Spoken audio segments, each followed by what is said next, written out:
P.A.V, 3 letters, and within days, key figures vanished to France.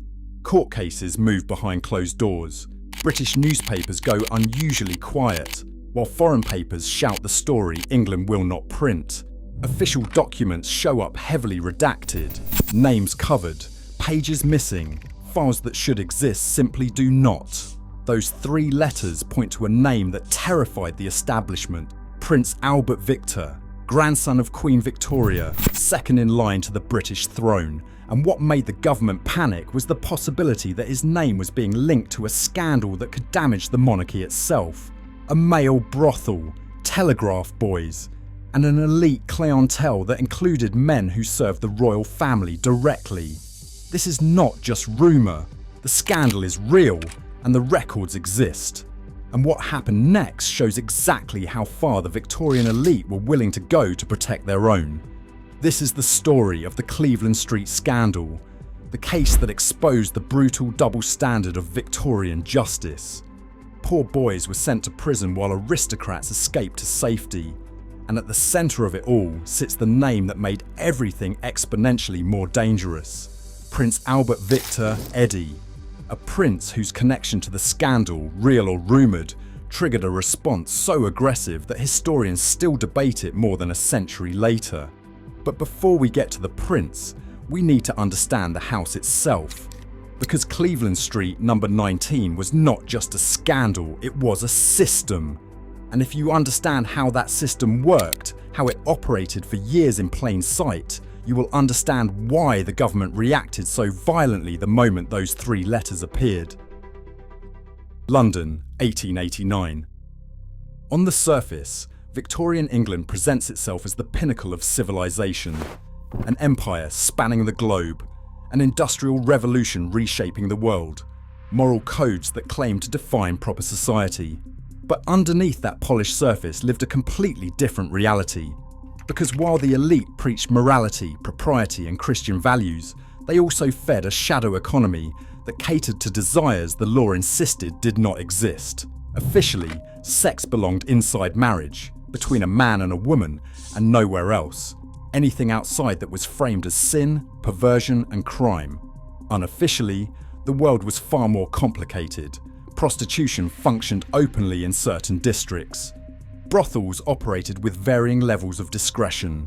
And for those with enough money and the right connections, there were establishments offering services the law claimed should not exist.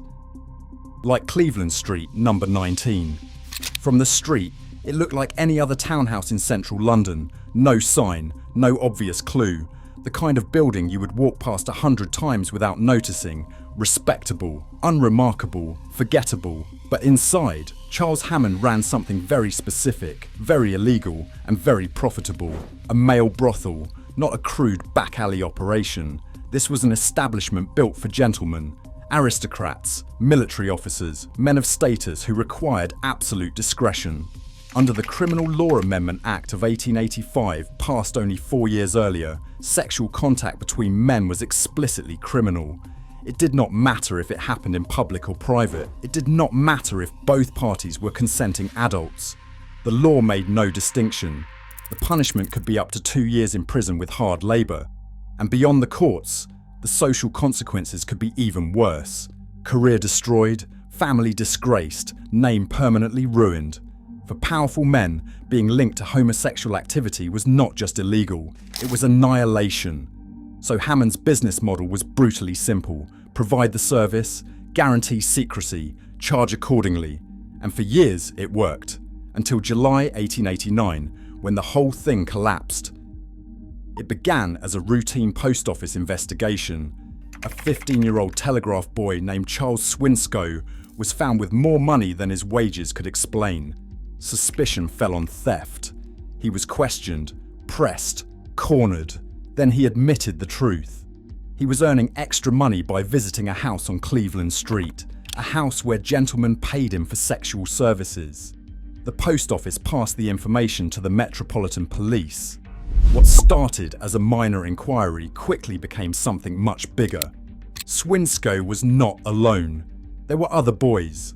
Multiple telegraph workers and messenger boys, young and working class, all earning money the same way. When police pressed for names of clients, the story turned explosive. Lord Arthur Somerset, an equerry to the Prince of Wales, a man serving the royal family in an official capacity, the Earl of Euston, a peer of the realm with deep aristocratic connections, and others, military officers, members of exclusive London clubs, men whose names belonged on society pages, not police reports. These were not nameless criminals in the shadows. These were pillars of the establishment, and that is where everything changed. Because Victorian England had law, and then it had law for the wealthy. If poor men were caught in a raid on a backstreet operation, the process was fast. Arrested, tried, convicted, sentenced, done. But these were lords. Men with influence, political connections and direct access to power. The moment their names entered police files, the system began protecting them. Charles Hammond disappeared. He fled to France before authorities could arrest him. Then Lord Arthur Somerset was warned. Exactly who warned him remains unclear. The result is clear. He left England immediately for France, conveniently outside British jurisdiction. The Earl of Euston denied everything. He claimed he had been deceived. He said he thought he was visiting a place to meet women, not boys. His social status meant many people were inclined to believe him or reluctant to push too hard. But the injustice becomes undeniable when you look at who actually paid the price. The telegraph boys, minors exploited by wealthy adults, faced prosecution. Several were convicted of gross indecency and sent to prison. Let that sink in. The boys being used by powerful men were punished by the courts. The powerful men were protected, warned in advance, and allowed to escape prosecution entirely, and the public noticed. The radical press began asking the questions no one in government wanted asked. Why were working class boys being imprisoned while aristocrats faced no consequences? Why were clients being allowed to flee instead of being dragged into court? The establishment tried to contain the story. British newspapers felt pressure to limit what they printed. Details were softened, names were kept out of print. But they could not control everything. Foreign newspapers, especially in America and across the empire, were not bound by the same constraints. They published what British editors avoided: aristocratic names, government discomfort, whispers of a cover-up. And then, in the middle of this already explosive scandal, 3 letters began to surface in the background. P.A.V. Prince, Albert Victor. Not in neat public police summaries, not in headlines in London, but in private correspondence, in journalistic whispers, and in what was being printed abroad.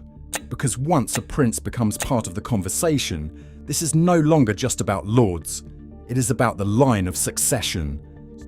So who was Prince Albert Victor? He was born in January 1864.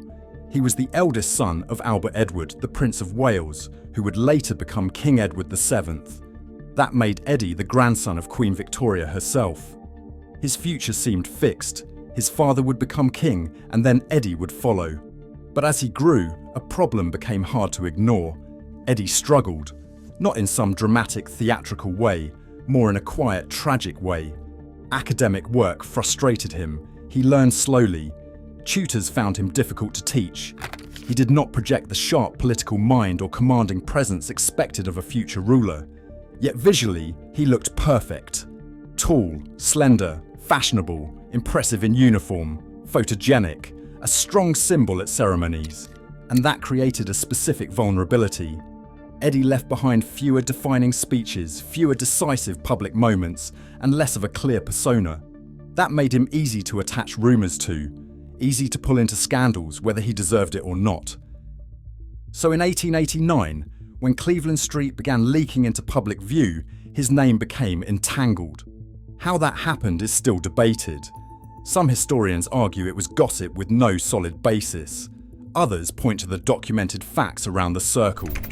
Lord Arthur Somerset, a confirmed figure in the scandal who fled prosecution, served Eddie's father directly. Somerset lived inside royal networks and had regular access to the world around the throne. There were also claims in letters and foreign reporting that Eddie's name appeared in connection with the investigation. But here the story turns darker. Key files are missing. Others are heavily redacted. Information that should exist in official records appears in fragments or not at all. What is documented shows a government acting like a machine in crisis. Hearings move behind closed doors. Editors face pressure. Anyone important enough was tipped off before charges could land, giving them time to leave the country. British papers kept the most explosive elements off the page, while foreign newspapers printed freely. Everyone in England knew what was being said abroad. They just could not read it in their own press. That kind of containment creates the worst possible effect. Once people believe a system can make one scandal disappear, they start believing it can make anything disappear. That is one reason later theories gained oxygen. Not because of proof, but because Cleveland Street had already shown that someone at Eddie's level could be shielded from consequences, and that official truth could be managed. Shortly after the scandal broke, Eddie was sent abroad on an extended tour. Officially, it was diplomatic. Unofficially, it removed him from England while attention cooled. He never publicly addressed the rumours. A public denial would have amplified the story. Ignoring it meant the whispers could live on. Then, in January 1892, he died of pneumonia. He was only 28 years old. He never had the chance to build a mature public image or define himself beyond what others projected onto him. He became a blank canvas, a figure people could fill with whatever narrative suited their politics, their fears, or their imagination. So was Eddie actually at Cleveland Street? Possibly. The evidence is thin and mostly circumstantial. Most serious historians doubt direct involvement, but Cleveland Street still proves something real. It proves how the system behaved when the wrong names surfaced. The response was designed to protect people at the top, whether guilty or not. That is what stuck in the public mind. Not proof of what Eddie did, but proof of what the establishment was willing to do to protect him. Lords fled while boys went to prison. Documents were covered or missing. The press was pressured. Justice had perfect vision when deciding who deserved protection and who deserved punishment. And Prince Albert Victor became the face of that brutal truth. Not because he was proven guilty, but because his name appeared at the worst possible moment and the machine of power reacted instantly. So what do we actually know with historical certainty? Cleveland Street was real, a male brothel operating in central London, documented in police and court records. Wealthy, connected men used it. Lord Arthur Somerset's involvement is documented fact. The Earl of Euston's name appears in records, though he denied wrongdoing. Key figures did flee to France as the net tightened. Young working-class boys were convicted and imprisoned, while aristocratic clients avoided real consequences. The surviving legal trail shows that pattern clearly. Eddie's name became connected to the scandal in some capacity. Whether through evidence, rumour or deliberate whisper campaigns is still debated. But the association existed, and it triggered an extreme response. Important documents were missing or redacted. That is verifiable in archives, where you can see gaps where records should be. British coverage was restrained, while foreign papers reported more freely. Contemporary newspaper archives show that contrast. Eddie was sent abroad soon after the scandal erupted. He died in 1892 before he could reshape his reputation. And that leaves the central question. Not what Eddie did, but what they did. Because Cleveland Street exposed a world where justice could be negotiated, narratives could be managed, and the law landed differently depending on your status. That is the real scandal. And that is why, more than a century later, we are still talking about 3 letters. P.A.V. So here is my question for you. If they were willing to go this far to protect one prince from one scandal, what else did they make disappear? How many other names were covered? How many documents went missing?